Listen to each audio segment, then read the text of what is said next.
¿Qué tal? Feliz domingo. Espero que estéis bien. Esta semana han sido muchos los acontecimientos. Día 12, Virgen del Pilar.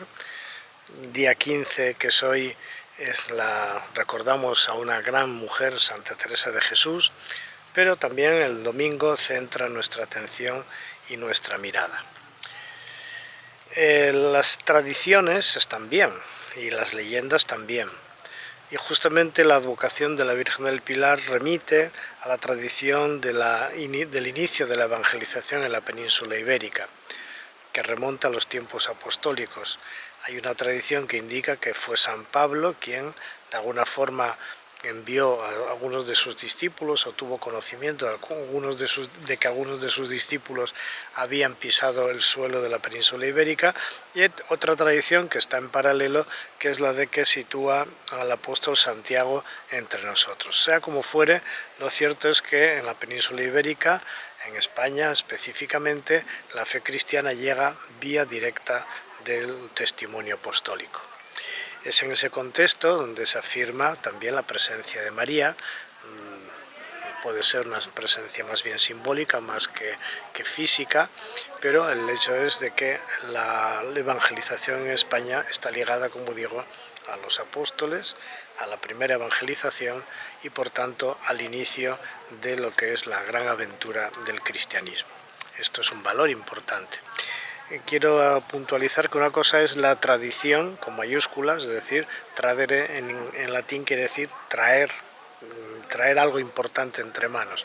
Lo que traemos entre manos, lo que se nos va transmitiendo, es la fe en Jesucristo, el credo y todo lo que eso significa, quién es Jesús, qué hizo Jesús, cuáles son sus palabras y cómo debemos de acoger a Jesús en nuestra vida y cómo debemos de seguirle. La gran invitación al seguimiento de Cristo y a poner en marcha el reino de Dios.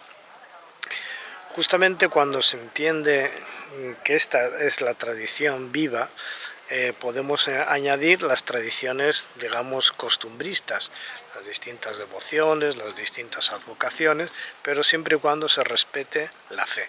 Si una tradición, una advocación no respeta la fe, entonces hay que ponerla entre interrogantes y pensar qué es lo que está fallando, porque la prioridad la tiene la fe. Bueno, dicho esto, precisamente Santa Teresa de Jesús fue una mujer que apelaba y llamaba a buscar amigos fuertes de Dios. En tiempos que aparentemente eran muy fáciles y muy cómodos, donde la vida cristiana estaba, digamos, que garantizada y más o menos era fácil, ella se dio cuenta de que había muchas cosas que no funcionaban.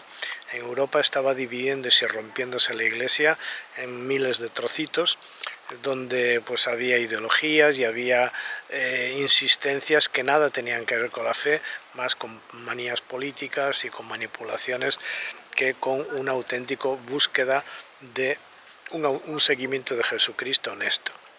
Estamos también en la época en que se produce una gran expansión en el continente americano. Algunos hermanos de Santa Teresa fueron allá a probar fortuna y les fue bien, pero también fue una aventura de evangelización.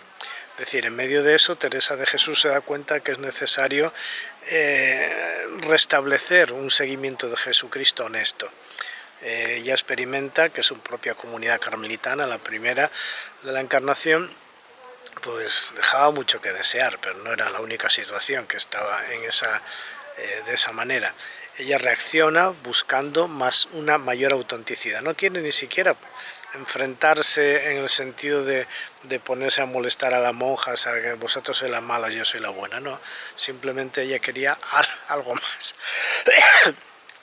Algo más que vivir encerradas en un montón de mujeres en un convento. Y lo que quería era un auténtico seguimiento de Jesucristo, una auténtica vida evangélica. Y por eso el Señor la llamó a abrir nuevos caminos y a romper la dinámica, la inercia de comodidad, de apoltronamiento, que con mucha facilidad se nos pega a los zapatos a nosotros los cristianos. Y es aquí donde nos vienen muy bien las lecturas del domingo. Porque en el Evangelio, en la segunda lectura, San Pablo dice, a ver, nosotros los cristianos tenemos que ser cristianos en todo momento y en todo lugar, en la pobreza y en la riqueza, en la comodidad y en la incomodidad. pero lo que nos define no es cuál es nuestra situación vital, sino si somos auténticos seguidores de Jesucristo o no. Si estamos dando un testimonio verdadero de Jesucristo, sí o no. Da igual la situación vital en la que estemos. Si estamos en situación de persecución, tenemos que dar testimonio de Jesucristo. Si estamos en situación de tranquilidad, tenemos que dar testimonio de Jesucristo. Y solo así nuestra vida será auténtica y nuestra vida será significativa. En estos tiempos sinodales es importante subrayar algo que es una convicción de siempre. O seguimos a Jesucristo o no estamos haciendo lo que toca. Bueno, pues esa reflexión es importante porque, yendo al Evangelio, el Señor nos ha invitado a un banquete de bodas, al reino de Dios.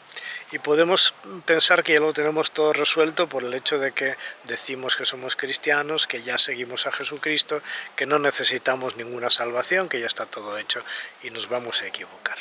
Porque sentarse a la mesa del Señor, participar del gran banquete de bodas que es el reino de Dios, es un compromiso constante.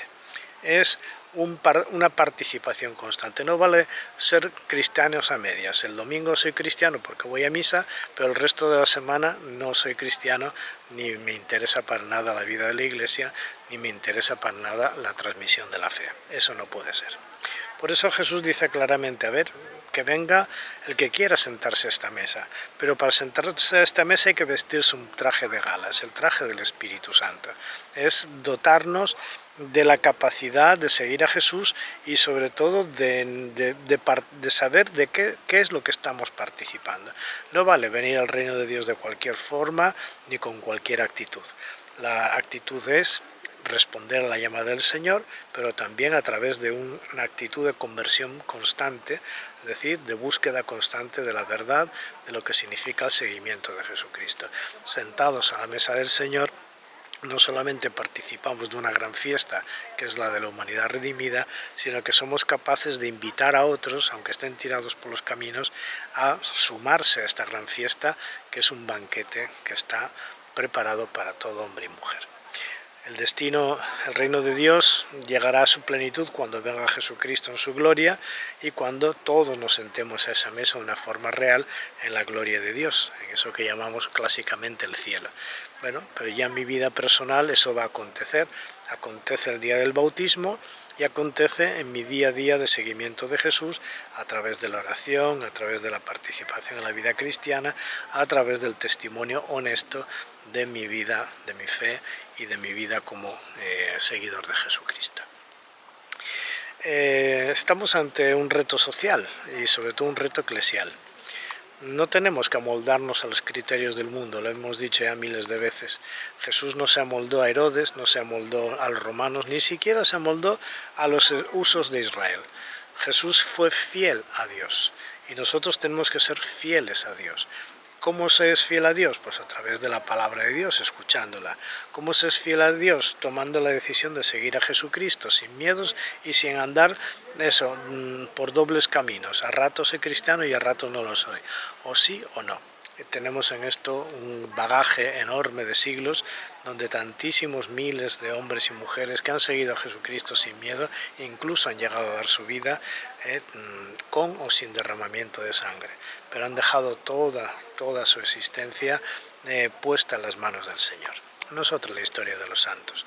Los santos no son gente extraordinaria en el sentido de supermanes o supermujeres. Ya la misma Santa Teresa decía que de qué le servía a ella que San Agustín fuera santo. Lo que tenía era que ser ella santa. Y ser santo no es ser un bicho raro y hacer cosas extrañas y flotar en el aire y tener experiencias místicas y arrebatos. No, ser santo es seguir a Jesucristo con una limpieza de corazón, seguir a Jesucristo sabiéndonos pobres y necesitados de su salvación, seguir a Jesucristo con humildad pero también con firmeza, sin caminar por distintos caminos que no sean el suyo. Y eso se hace o se trasluce ¿en qué? Pues en educar a los niños adecuadamente como cristianos. ¿Por qué una familia cristiana no educa cristianamente a sus hijos? ¿Por qué la escuela cristiana, ya lo he dicho otras veces, no educa cristianamente a sus alumnos? ¿Por qué nuestras predicaciones son predicaciones sociales o predicaciones climáticas y no son predicaciones querigmáticas, es decir, con el contenido de la fe, el meollo de la fe Lo que anunciamos, ¿qué es? ¿Que los ríos tienen que ir al mar?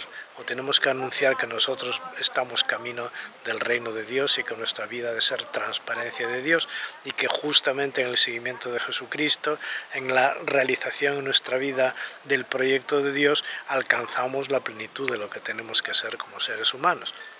Dios no se impone, sino que Dios se propone. Y lo que Dios nos propone es su propia vida. Seguir a Jesucristo es adentrarnos en la misma vida de Dios. El profeta Isaías nos dice claramente que es el Señor quien va a desvelar el gran misterio, que es el Señor quien está llamando a todos los pueblos a participar en una gran asamblea de unidad y de paz. Pero esto pasa a veces por el oprobio, esto pasa a veces por la contradicción. El Señor no quiere la muerte, el Señor no quiere la violencia, el Señor no quiere las tensiones, el Señor lo que quiere es que le sigamos y le hagamos caso, que en Él está nuestra paz y está nuestro descanso. La salvación no viene por los políticos, la salvación no viene por los curas, la salvación no viene por el Papa ni los obispos, sino que solamente viene por Jesucristo.